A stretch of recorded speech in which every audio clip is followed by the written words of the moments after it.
Hi. అప్పుడప్పుడు technology వాడుతుంటే technology ట్రిక్నాలజీ మనతోటి ఒక్కొక్కసారి ఆడుకుంటుంటుంది. ఎనీవే, సో ఫ్రెండ్స్, ఫస్ట్ మనం ఏం నేర్చుకున్నాం?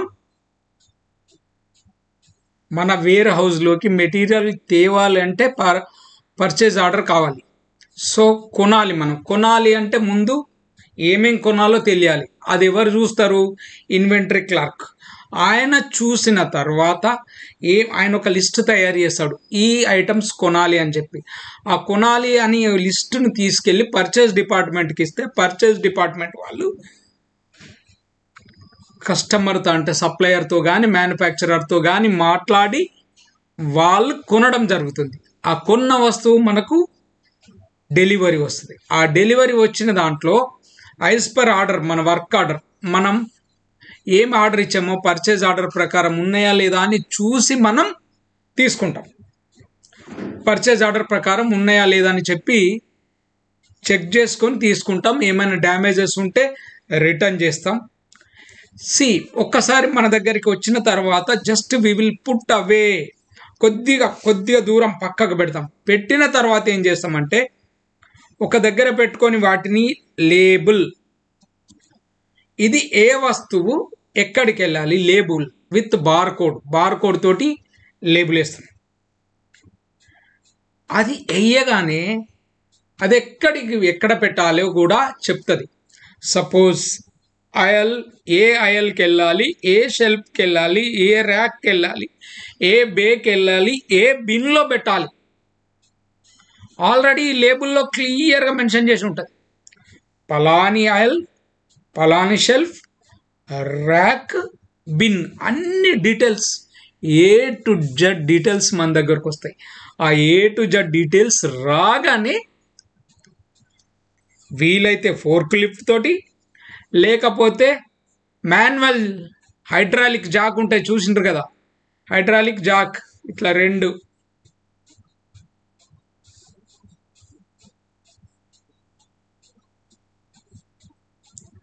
ఓహో నేను బొమ్మలు కూడా వేస్తున్నాను, భలే.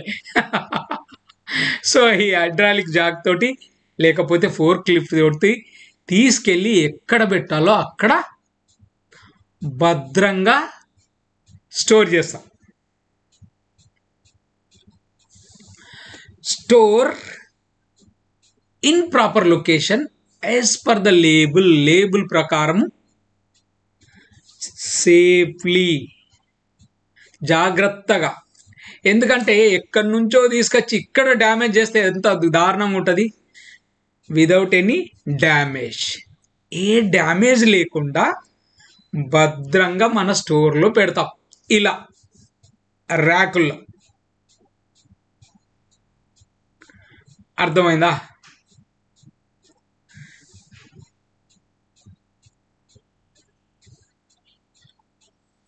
సో ఫ్రెండ్స్, ఇప్పటి వరకు జరిగింది ఏంటి? హాఫ్ స్టోరీ, సగం సినిమానే అయింది. అంటే మనం ఏం చెప్పాం, వేర్ హౌస్లో రెండే మేజర్ యాక్టివిటీస్ ఉంటాయి.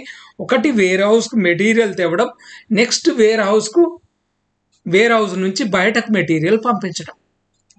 ఈ రెండే యాక్టివిటీస్ మధ్యలో ఎన్ని యాక్టివిటీస్ ఉన్నాయి చూడండి, ఎంతమంది ఇన్వాల్వ్ అవుతారు ఒక్కసారి ఆలోచించండి. ఫస్ట్ కొనాలి అంటే ఇన్వెంటరీ క్లర్క్ ఇన్వాల్వ్ అవుతాడు. ఓకే, మొత్తం వాళ్ళంతా చెక్ చేసే టీం. ఇన్వెంటరీ క్లర్క్ల పని ఏంటి? వాళ్ళు ఇన్వెంటరీ చెక్ చేస్తూనే ఉంటారు. పేద వేర్ హౌస్ అనుకోండి, ఎందుకంటే ఒక్కొక్కసారి సడన్ సినిమాలు చూపిస్తారు అన్నట్టు. సపోజ్ ఒక వస్తువు కావాలి, అయ్యో అది లేదే అండి, లేదు అయిపోయింది, రెండే పీసులు ఉన్నాయి, తల పట్టుకునే పరిస్థితి వస్తుంది. సడన్ సర్ప్రైజ్లు అంటారు. వేరైజ్ ఆర్డర్లు ఏమో ఫుల్ వస్తూ ఉంటాయి, వస్తువులు ఉండవు. ఎమర్జెన్సీ ఎక్కడికి వెళ్ళి తెస్తాం? మనం వేరే ఏదో దేశం నుంచి తెప్పించి పెట్టామనుకోండి, అది రావడానికే మనకు చాలా టైం పడుతుంది. అప్పుడు ఏం చేయాల్సి వస్తుంది? ఇంకో దగ్గరికి వెళ్ళి అవుట్ సోర్స్ చేయాల్సి వస్తుంది. ఇంకా వేరే సప్లయర్స్ ఉంటే, అన్నా నీకు మళ్ళీ ఇత్తమే, కొన్ని ఉంటే ఈ సేఫా ఇయ్యు, అర్జెంట్ బేసిస్, నేను నీకు కూడా గదే ప్రైస్కి ఇస్తా అంటాడు. ఎందుకంటే మార్కెట్ అప్పుడు మనకు నష్టమో లాభమో, నష్టం లేకుండా no loss no profit basis మీద కూడా మనం వస్తువుల్ని తెప్పించి ఇవ్వాల్సి వస్తుంది. అందుకే ఇన్వెంటరీ క్లర్క్ అనేది very very important role. Inventory clerk తన బాధ్యత అంతా పూర్తి చేసిన తర్వాత లిస్ట్ తయారు చేసి పర్చేస్ డిపార్ట్మెంట్కి ఇస్తే పర్చేస్ డిపార్ట్మెంట్ వాళ్ళు సప్లయర్ తోటి మ్యానుఫ్యాక్చరర్ తోటి నెగోషియేట్ చేసి ప్రైస్ మాట్లాడుకొని వాళ్ళకు వర్క్ ఆర్డర్ ఇచ్చి, వాళ్ళకు పర్చేజ్ ఆర్డర్ ఇచ్చి, లేకపోతే లోకల్ పర్చేజ్ ఆర్డర్ అంటారని కూడా చెప్పాను. సో లోకల్ పర్చేజ్ ఆర్డర్ కానీ వర్క్ ఆర్డర్ కానీ ఎల్సి లెటర్ ఆఫ్ క్రెడిట్ కానీ బ్యాంక్ గ్యారంటీ కానీ ఇలా ఏది కావాలో అది ఇచ్చి, చూడండి బ్యాంకు కూడా ఇన్వాల్వ్ అయింది. ఓకే, ఇచ్చి మనం అది ఆ ఒరిజినల్ సప్లయర్కి కానీ మ్యానుఫ్యాక్చరర్కి కానీ ఇస్తే వాళ్ళు అక్కడ మన ఆర్డర్ను ప్రాసెస్ చేసుకొని మనకు ఇన్వాయిస్ తయారు చేసి, మనకు డెలివరీ నోట్ తయారు చేసి, ఆ డెలివరీ నోట్తో ఇన్వాయిస్తో సహా మనకు వెహికల్స్లో మెటీరియల్ పంపించడం జరుగుతుంది. వెహికల్స్ అంటే అది పెద్ద పెద్ద ట్రక్కులు కావచ్చు, లేకపోతే షిప్మెంట్ కావచ్చు, షిప్పులో రావచ్చు, కంటైనర్స్లో పంపవచ్చు. ఇలా వస్తువులు మన దగ్గరికి వస్తాయి. ఆ వచ్చిన వాటిని మనం ఏం చేస్తాం, కరెక్ట్గా వచ్చిందా, భద్రంగా వచ్చిందా, ఏమైనా డ్యామేజ్ ఉందా, ఫిజికల్ డ్యామేజ్ ఉందా, యాక్సెప్టబుల్ డ్యామేజ్ ఉందో, క్వాలిటీ చెక్ చేస్తాము, క్వాంటిటీ చెక్ చేస్తాం. అంటే మనకు 100 రావాలంటే 100 వచ్చినాయా, ఇలా ఒక్కటేమిటండి బాబు, అన్ని పాయింట్స్ కన్సిడర్ చేసుకుంటాం, అన్ని పాయింట్స్ చూసుకుంటాం. అన్ని చూసుకున్న తర్వాత మనం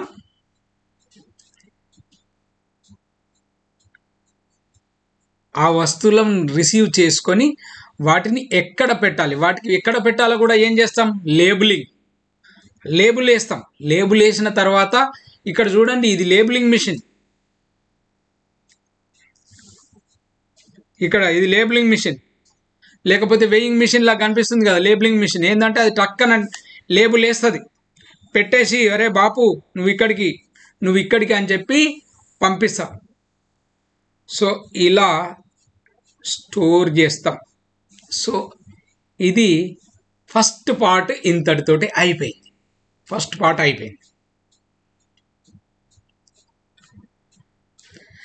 సో ఇందులో డౌట్స్ ఏమీ లేవు అనుకుంటా. ఫస్ట్ ఏంటి, ఇన్వెంటరీ. ఒక్కొక్కసారి నేను మళ్ళీ చెప్తున్నా అనిపిస్తుంది మీకు, నేను కావాలనే చెప్తున్నా.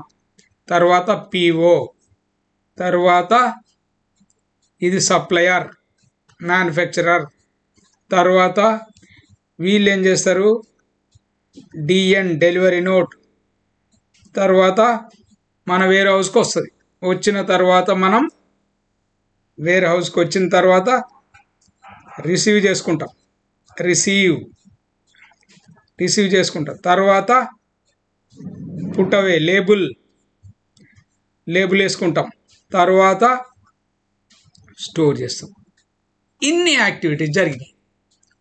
ఓకేనా, ఇన్ని యాక్టివిటీస్ జరిగినాయి. Okay friends, I hope. ఎందుకంటే నేను ఆఫ్టర్ డూయింగ్ ఆల్ దట్, అంటే ఒక 73 వీడియోలు చేసిన తర్వాత కూడా నా మనసు ఒప్పలేదు. నేను ఇంకా I have to give more. అంటే స్పాట్లో వచ్చిన ఆలోచన, రాత్రంతా కూర్చొని ఇవన్నీ తయారు చేసి మళ్ళీ నేను ఇప్పుడు మీకు ఇది రికార్డ్ చేస్తున్నా. ఏంటి సార్ ఈ మధ్య బొట్టు పెట్టుకుంటున్నారు, మంగళవారం గుడికి వెళ్ళి వచ్చాను. ఓకేనా, ఓకే రైట్.